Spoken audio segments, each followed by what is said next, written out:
అందరికీ నమస్కారం. జగన్మోహన్ రెడ్డి అవినీతి పత్రిక సాక్షి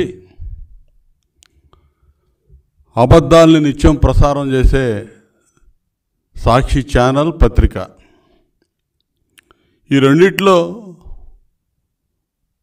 చంద్రబాబు నాయుడు గారి విదేశీ పర్యటన మీద నిన్న ఈరోజు విషపు రాతలు రాస్తూ ఉన్నారు.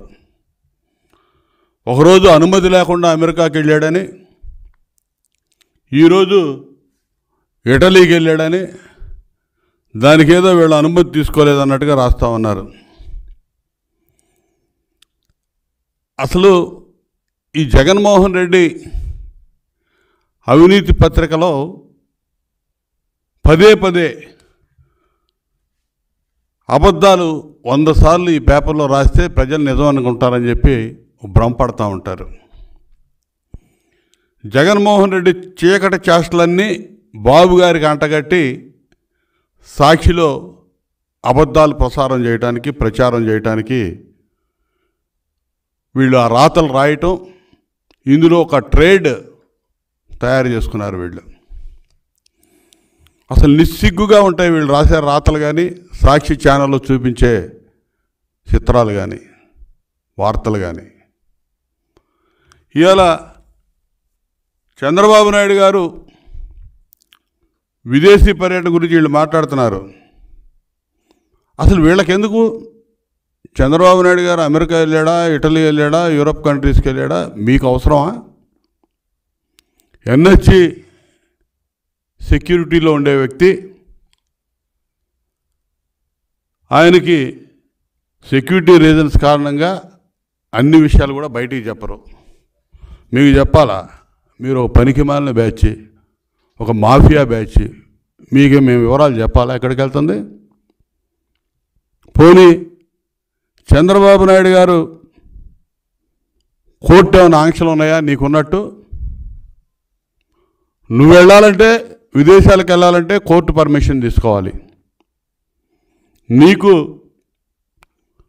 కేసుల్లో 13 సిబిఐ కేసుల్లో ఛార్జ్ షీట్లు ఎదుర్కొంటున్నావు, 7 ఈడీ కేసుల్లో ఛార్జ్ షీట్లు ఎదుర్కొంటా ఉన్నావు.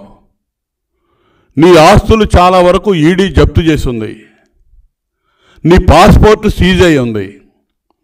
నువ్వు విదేశ పర్యటనకు వెళ్ళాలంటే, విదేశాలకు వెళ్ళాలంటే కోర్టులో పిటిషన్ వేసి పర్మిషన్ తీసుకొని వెళ్ళాలి.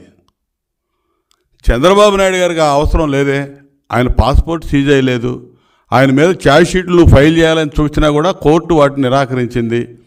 ఛార్జ్ షీట్లు ఫైల్ అవ్వలేదు ఆయన మీద. నువ్వు పెట్టిన పనికిమాలిన కేసులు ఏది కూడా ఛార్జ్ షీట్లు ఫైల్ అవ్వాలా. ఆయన కోర్టు పర్మిషన్ తీసుకోవాలని ఎక్కడ కూడా, ఆయన బెయిల్ మీద, బెయిల్ ఆర్డర్లో ఎక్కడ కూడా బయటికి వెళ్ళాలంటే కోర్టు పర్మిషన్ తీసుకోవాలని కూడా లేదు. ఇంక నీకెందుకు? అవిశ్రాంతంగా పనిచేస్తాడు చంద్రబాబు నాయుడు గారు, ఆయన ఫ్యామిలీ. ప్రతి సంవత్సరం విదేశీ పర్యటనలకు వెళ్ళడం అలవాటు. అదేవిధంగా ఈ సంవత్సరం కూడా వెళ్ళారు. నువ్వు చెప్పాలి. నువ్వు వెళ్ళావు లండను, నువ్వు కోర్టు లండన్ వెళ్ళటానికని చెప్పి నువ్వు ఎక్కినటువంటి విమానం ఆమ్స్టర్డామ్లో ల్యాండ్ అయింది. దీనికి నువ్వు వివరణ ఇచ్చుకోవాలి. నువ్వు నేరస్తుడివి, నువ్వు వివరణ ఇవ్వాలి. నువ్వు చెప్పిన కాడికి వెళ్ళాల్సిన అవసరం నీకుంది, లేకపోతే క్రైమ్ అది. చంద్రబాబు నాయుడు గారు చెప్పి వెళ్ళాల్సిన అవసరం లేదు. నువ్వు ఎక్కడికి వెళ్తున్నావో కోర్టులో పిటిషన్ ఫైల్ చేసి, నేను పలానా చోటకి పలానా కారణం మీద, పలానా పని మీద వెళ్తున్నానని చెప్పి నువ్వు అడిగి వెళ్ళాలి. నువ్వు దాన్ని తప్పితే నువ్వు వైలేషన్, అది నువ్వు వివరణ ఇవ్వాలి. రేపు వచ్చినాక నువ్వు నీకు పత్రిక ఉంది కదా, ఛానల్ ఉంది కదా అని చెప్పి అడ్డగోలు రాతలన్నీ రాపిచ్చి ఏదో చంద్రబాబు నాయుడు గారి మీద ఒక మచ్చయాలని చూస్తూ ఉన్నావు. నీకులాగా లక్షల కోట్లు ఆయన దగ్గర నల్లధనం లేదు. ₹1 నువ్వు పెట్టిన పనికిమాలిన కేసులు ఎక్కడ కూడా ₹1 కూడా నువ్వు నిరూపణ చేయలేవు, జరగవు. ఎందుకంటే ఆయన మచ్చలేని చంద్రుడు. ఆయన ఏ అవినీతి ఆయనకు అంటదో నువ్వు అంటించలేవు. అంటించడానికి ప్రయత్నం చేసావు. నీ దగ్గర ఉన్నటువంటి తాబేదాన్ని, పనికిమాలిన అధికారులను పెట్టుకొని కేసులు పెట్టావు, జైలుకు పంపించి సునకానందం పొందావు. అంతేగాని అంతకుమించి నువ్వేం చేయలేవు. కానీ నీ మీద అట్టగాదే సిబిఐ ఈడీ ఛార్జ్ షీట్లు ఫైల్ అయి ఉన్నాయి 43,000 కోట్లు. మీ నాన్న అధికారంలో ఉన్నప్పుడు అధికారాన్ని అడ్డం పెట్టుకొని అడ్డగోలుగా దోచేసావని చెప్పి సిబిఐ ఛార్జ్ షీట్లు ఎదుర్కొంటున్నావు. అసలు నువ్వు చెబుతున్నావు సూట్ కేస్ కంపెనీలు, షెల్ కంపెనీలు అని. అసలు ఆ పదాలు ఉమ్మడి ఆంధ్రప్రదేశ్ రాష్ట్ర ప్రజలకి పరిచయం చేసిందే నువ్వు. షెల్ కంపెనీలు అంటే తెలియదు ఎవరికి, సూట్ కేస్ కంపెనీలు అంటే ఏంటో తెలియదు, క్విట్ ప్రోకో అనే వర్డింగే తెలియదు అసలు ఈ ప్రజలకి. అవన్నీ పరిచయం చేసినటువంటి ఆర్థిక ఉగ్రవాది, ఆర్థిక నేరస్తుడివి నువ్వు జగన్మోహన్ రెడ్డి. కాబట్టి 16 నెలలు జైల్లో ఉన్నావు.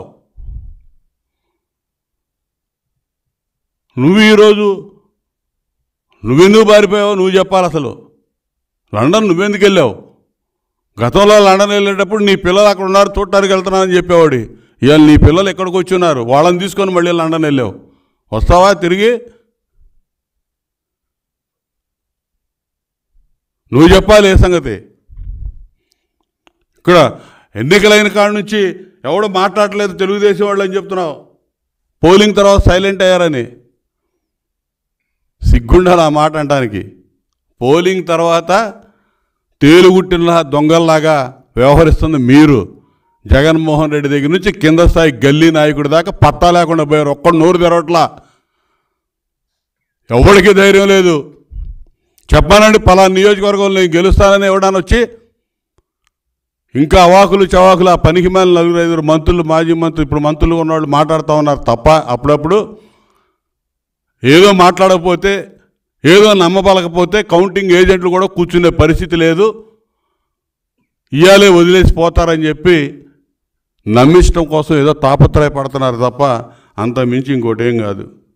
ఇవాళ మేము బ్రహ్మాండంగా మాట్లాడుతున్నాం అన్ని అంశాల్లో. మా నాయకుడు డీజీపీకి లెటర్లు రాశాడు. నువ్వు చేస్తున్నటువంటి తప్పిదాలు, పోలింగ్ తర్వాత జరుగుతున్నటువంటి తప్పులు, పోలింగ్ తర్వాత జరిగిన హింస మీద సిఈసికి లెటర్లు పెట్టారు. నువ్వు ఆర్థిక క్రమశిక్షణ లేకుండా అడ్డగోలుగా బిల్లులు అవన్నీ నీ కాంట్రాక్టర్లకు చెల్లించాలని చెప్పి చూస్తే దాని మీద గవర్నర్ గారికి లెటర్ రాశాడు మా నాయకుడు చంద్రబాబు నాయుడు గారు. నువ్వు నోరు తెరవలా, నువ్వు కిక్కురుమల్లా, నీ నాయకులు కిక్కురుమంటలా, మీరు పారిపోతా ఉన్నారు ఎటోళ్ళట్టు. మేము పూర్తి కాన్ఫిడెన్స్తో ఉన్నాం.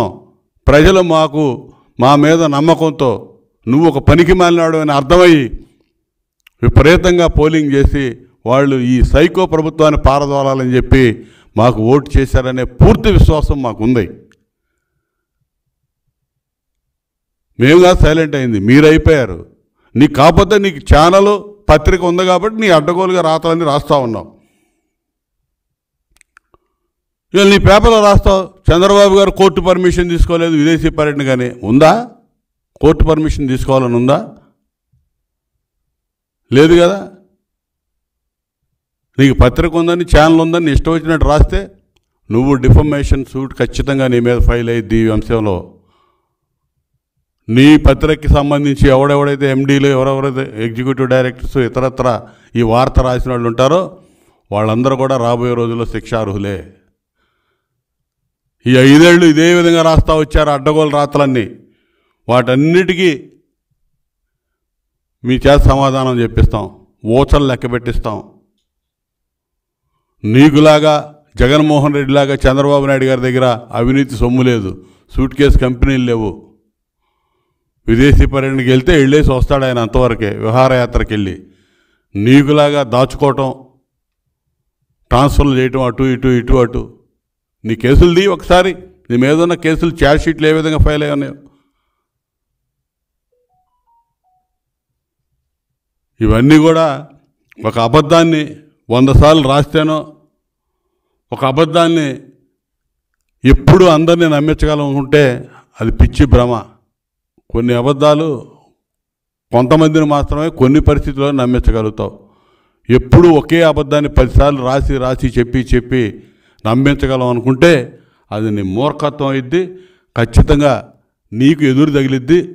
ఇవన్నీ కూడా తిరిగి నీ మెడకే చుట్టుకోబోతా ఉన్నాయి. నువ్వు రాసే రాతలు కానీ, నువ్వు చూపించే చేష్టలు కానీ, నీ పత్రికా ఛానళ్ళు అని చెప్పి తెలియజేస్తూ, మొత్తం కూడా తెలుగుదేశం పార్టీ 100కి 1000% అధికారంలో రాబోతూ ఉంది.